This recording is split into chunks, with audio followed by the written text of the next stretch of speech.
ನಮ್ಮ ಇಂದಿನ ಜರ್ನಿ ವೇಣುಗೋಪಾಲ ಸ್ವಾಮಿ Kabini back ವಾಟರ್ಸಲ್ಲಿರೋದು.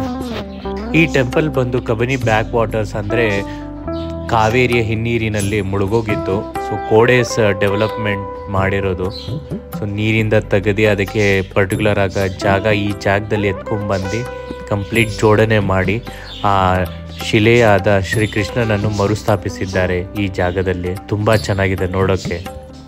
KRS dam ನೋಡಾದ್ಮೇಲೆ ಇನ್ನೇನು ಮಾಡಬೇಕು ಅಂತ ಇದ್ದರೆ KRS backwaters Shri Venugopala Swamy ಅಂತ ಮ್ಯಾಪ್ನಲ್ಲಿ ಹಾಕಿದ್ರೆ so you will get a way to this place.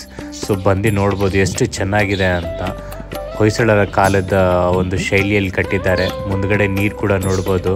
KRS dam ಅಷ್ಟು ದೂರದಲ್ಲಿ ಕಾಣಿಸ್ತಿದೆ, ಅದೇ KRS ಡ್ಯಾಮು. ಅಂದರೆ ನೀರಿರೋದ್ರಿಂದ ಅದು ಕಾಣಿಸಲ್ಲ. ಸೊ ಇಲ್ಲಿ ತುಂಬ ಚೆನ್ನಾಗಿರುವಂಥ ಆರ್ಕಿಟೆಕ್ಟ್ ಕೂಡ ನೋಡ್ಬೋದು. ಈ ಜಾಗದ ಮೇನ್ ಅಟ್ರಾಕ್ಷನ್ ಅಂದರೆ ಕಲ್ಲಿನ ರಥ. ಸೊ ಪಟ್ಟದ ಕಲ್ಲು ಅಲ್ಲಿರೋ ನಮ್ಮ ಕಲ್ಲಿನ ರಥ ಹಂಪೆಯ ಶೈಲಿಯಲ್ಲಿ ನೋಡ್ಬೋದು. ಯಾವ ಥರ ಬ್ಯೂಟಿಫುಲ್, ಅದೇ ಸೇಮ್ ಟು ಸೇಮ್ ಥರ ಮಾಡಿದ್ದಾರೆ. ದೇವಸ್ಥಾನದ ಒಳಗಿನ ಪರಾಂಗಣ ಕೂಡ ಚೆನ್ನಾಗಿದೆ. ಸೊ ಮೂಲ ವಿಗ್ರಹ ಶ್ರೀಕೃಷ್ಣನನ್ನು ನೋಡಲೇಬೇಕು, ಅಷ್ಟು ಚೆನ್ನಾಗಿದ್ದಾರೆ. ಒಳಗಡೆ ಅಲೋ ಇಲ್ಲದೆ ಇರೋದ್ರಿಂದ ನಾನು ಒಳಗಡೆ ತೋರ್ಸೋಕ್ಕಾಗ್ತಾಯಿಲ್ಲ. ಆಚೆಯಿಂದನೇ ನೀವು ಗೆಸ್ ಮಾಡ್ಬೋದು ಎಷ್ಟು ಬ್ಯೂಟಿಫುಲ್ ಆಗಿದೆ ಈ ಜಾಗ ಅಂತ.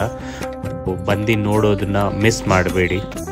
ಇನ್ನೂ ಇಂಥ ಡಿವೋಷ್ನಲ್ ಮತ್ತು ಟ್ರೆಕ್ಕಿಂಗ್ ಅಡ್ವೆಂಚರಸ್ ವಿಡಿಯೋಗೋಸ್ಕರ ನನ್ನ ಯೂಟ್ಯೂಬ್ ಚಾನಲ್ನ ಸಬ್ಸ್ಕ್ರೈಬ್ ಮಾಡೋದನ್ನು ಮರಿಬೇಡಿ. ಲೈಕ್ ಮತ್ತು ಕಮೆಂಟ್ ಕೊಡಿ. ನಿಮ್ಮ ಕಮೆಂಟ್ಸ್ ಇನ್ನೂ ಹೆಲ್ಪ್ ಆಗುತ್ತೆ ಇನ್ನೂ ಬ್ಯೂಟಿಫುಲ್ ವೀಡಿಯೋಸ್ ನಿಮಗೋಸ್ಕರ ತರೋಲಿಕ್ಕೆ. ಇನ್ನೊಂದು ಹೇಳೋದನ್ನು ಮರ್ತೋಗ್ಬಿಟ್ಟೆ. ಸೊ ಈ ಜಾಗ ನೋಡಾದ್ಮೇಲೆ ಹತ್ತಿರದಲ್ಲೇ ನಿಮಗೆ ಭೂವರಾಹ ಸ್ವಾಮಿ ದೇವಸ್ಥಾನ ಕೂಡ ಇದೆ. ಇದನ್ನು ನೋಡಿದ ಮೇಲೆ ನೀವು ಅಲ್ಲೂ ಹೋಗ್ಬೋದು. ಅದು ಮುಗಿಸ್ಕೊಂಡು ಮೇಲುಕೋಟೆ ಕೂಡ ಸರೌಂಡಿಂಗಲ್ಲಿ ಇದೆ. ಸೊ ಅಲ್ಲಿ ವಿಸಿಟ್ ಮಾಡ್ಬೋದು. ಸುತ್ತಮುತ್ತಲೂ ತುಂಬ ದೇವಸ್ಥಾನಗಳು ಮತ್ತು ಒಳ್ಳೆ ಜಾಗಗಳಿದೆ. ಬೇಕಾಗಿದ್ದರೆ ನನ್ನ ವೀಡಿಯೋಸ್ನ ನೋಡಿ. ಸೊ ಎಲ್ಲದನ್ನು ವೀಡಿಯೋ ಮಾಡಿ ಅಪ್ಲೋಡ್ ಮಾಡಿದ್ದೀನಿ ಇನ್ನೂ ತುಂಬ ಇನ್ಫಾರ್ಮೇಷನ್ಗೋಸ್ಕರ. Thanks for visiting my YouTube channel. Subscribe ಮಾಡೋದನ್ನು ಮರಿಬೇಡಿ. ಲೈಕ್ ಮಾಡಿ, ಕಮೆಂಟ್ ಮಾಡಿ. Thanks for your support.